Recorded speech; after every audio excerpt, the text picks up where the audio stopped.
Hey everyone, so today we're going to talk about preservation versus progression in historic martial arts. Do we strive to fight like the masters of old, or do we strive to master the fight of old?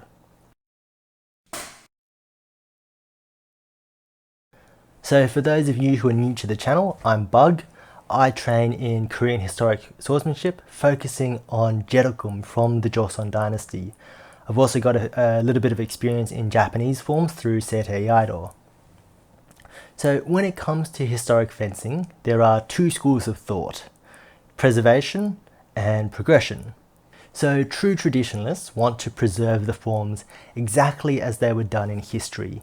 And we see this with some of the Japanese Koryu schools and also some Heimerists who are insistent on staying true to the source material and to that alone.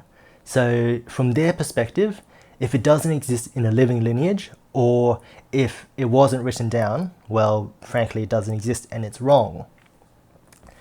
On the other end, then we have progression. So progression focuses on change with the times. And this can come around in quite a few different ways. So I'll talk about this a little bit more in the video. So whenever we have two sides, then people always like to ask, well, which is better? So I think if we have a look at the far extremes of both, we can pretty quickly see that we need a balance between the two. So on the far extreme of preservation, then we would only spar using sharp swords in historic armor, and we would kill each other. And if you don't very quickly see a problem with that, well, I think this is probably the wrong sport for you, and you should probably do a less deadly art. This just isn't viable. And on the far extreme of progression, well then, we would continue to improve techniques and improve weapons. And for example, if someone has a long sword, well, I would have a slightly longer sword and I would develop techniques to beat him. And then he would develop a longer sword and it would go back and forth, and eventually we would end up with a gun. And that's exactly what's happened to lead us to the modern day and age. We've had progression from history. But our goal here is historic martial arts. So at some point, that progression has to slow or it has to stop, because otherwise we've just missed the point and we are well and truly in the modern age and we're not really practicing anything historical anymore. So it becomes pretty clear that a balance is required. And the question is, well, where do we draw that balance? So today we'll approach that question from a historic fencing perspective, with the goal to be a good swordsman or a swordswoman. And we'll focus on East Asian historic swordsmanship because that's my background, and frankly I don't think I'm qualified to speak about much else. And Heimerists can probably draw parallels to this, but to be honest, I think Heimer has struck a pretty good balance as is, and it's just about fine-tuning and nuancing between that.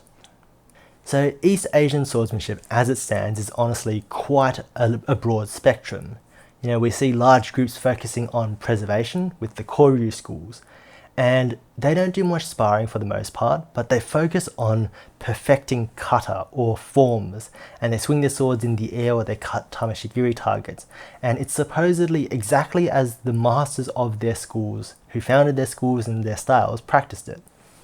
And personally, I think the forms are an ideal that's been passed on and not necessarily the exact way that the masters would have done it. And that's a little bit, that's not quite kosher in those circles, but that's my personal opinion, because the forms have a heavy focus on the aesthetic of the form and maintaining a crisp, clean looking form. And I don't think it's really how combat happens. Now the downside of this is that the forms don't get tested, and so we don't actually know to what degree they would have worked. And it's very easy for people to half-heartedly test the form in sparring against a non-compliant opponent, proceed to lose, and then to say, well, look, I have disproved Japanese swordsmanship, it doesn't work. And I think that that's an inaccurate conclusion, because just because one individual couldn't make the form work doesn't mean that the form doesn't work. It just means that that one individual didn't have the skill level or couldn't do the form correctly. So in my opinion, I think we need to test the forms against each other and against other styles to see if they actually would have worked. But in that process of testing, well, some forms would be better than others, and the weaker forms will need to will try and progress to improve their form so that they work against these other forms. You'll have a back and forth, and both forms will continue to progress. And by the end of it, well, the forms don't look anything like they would have been done in history or the source material that they started with. And so if your aim is for progression, well, that's very good. But if your aim is preservation and you're trying to maintain a living lineage of the form, well, you've sort of strayed away from your original source material and you're not quite doing it exactly as you were supposed to be doing.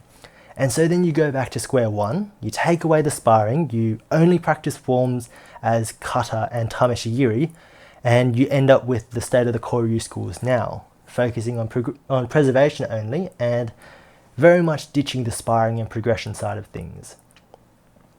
Now we also see large groups focused on progression, and namely in the sportsmanship aspect like Kendo and Gumdo. So they have a historic base that's not in question, but it's been transitioned very much to a sports focus. And the goal here is points and winning these matches by accumulating as many points as you can. And so if you have a form that's got no historic base at all, but you abide by the rule set for the sport and you win a lot of points, well, you win. That's how it works in the sport. So if your goal is sports and exercise, then this is fantastic. But if your goal is to be a good historic swordsman, well, you've sort of strayed away from it. You've become a very good modern sports swordsman, but not quite a historic martial artist. And, we see this with the introduction of relatively arbitrary rules. For example, striking zones. You can only strike to the head, to the wrist, to the chest, and you can only thrust to the throat. So you see a lot of high-level kendo practitioners who, if there's a strike coming for their neck, or to their arms or to their legs, they don't even bother protecting it because it doesn't earn any points for the opponent, so they may as well eat the hit and go for something that does earn points. And, historically, if you got cut to the neck, to the arms, or to the legs, if it was bad enough, it could be lethal. And so I don't think it's good training for historic swordsmanship and to try and maintain the ideals and integrity of a historic martial art. And we also see introduction of rules for entertainment's sake. For example, we used to see a lot of people who fought in Jodan or high guard with the sword above the head. And in that position, then they were very open to thrust to the chest. And so, these people kept on losing because they just get thrust in the chest. And rather than Jodan practitioners being the few and far between who could protect against thrust to the chest and still win, well, they banned chest thrusts entirely to keep Jodan alive because the Jodan stance looks fierce, it looks intimidating, and it's fun to watch. And so to keep the sport entertaining, they changed the rules instead to favour these practitioners. Now, there's other forms of progression for, entertainment and Hollywood's sake. So, if you look at extreme martial arts with swords, and that's a key example of that, Taekwondo and karate being the main culprits for that. So, I practiced old school Taekwondo sword for about a decade actually, and how it was done was that you had a good base in unarmed martial arts with Taekwondo, and now you learned how to use a sword with that base. And it was relatively basic, but it was effective, and it was, somewhat along the veins of historic swordsmanship. However, if you do a quick Google search for Taekwondo sword now, well, you very quickly see stuntmen doing flips and spinning swords and doing a lot of weird stuff where there's no real practical nor historic base to it. And honestly, it makes me quite sad. But, the Hollywood and the entertainment sector has bought this up, and so I guess I'm glad it works for someone. It's definitely progression, but it's not historic martial arts anymore, and it's not, in my opinion, an effective martial art at the end of the day. Alright, so where's the balance? Well, at the end of the day, I think it depends on what you want to do. And for me, I want to train to be a good swordsman based on historic techniques, but also continuing to develop and improve new techniques so that they're effective and that they work. And so for people like me, I think HEMA-like training is probably the best balance. But there's a lack of clubs that train in that way in the historic East Asian swordsmanship field. And I think there's a good reason for that, and that's that, not to be racist, but Asians like specialization.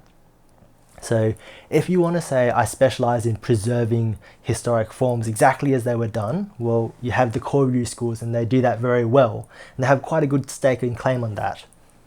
Now, if you want to say, I want to specialize in a sport and I want to be at the peak of a sport, well, Kendo's there for you. And if you want to say, well, I want to bring a modern twist to it and make money and, appear on Hollywood and TV, then extreme martial arts has that cornered. But in the middle, what we want to do is, I want to maintain the integrity and idea of historic martial arts, but also continue to develop it. But I don't want it to be a sport, and I don't really want it to be, flashy and make money from it. You're sort of in the middle here. You're not a specialist in any of the trades, but you're a balance. And, in my parents' generation and the generation before that, then that wasn't really a good enough reason to make a thing big and for it to be a thing. And so I think that that's why we see a lack of clubs like that.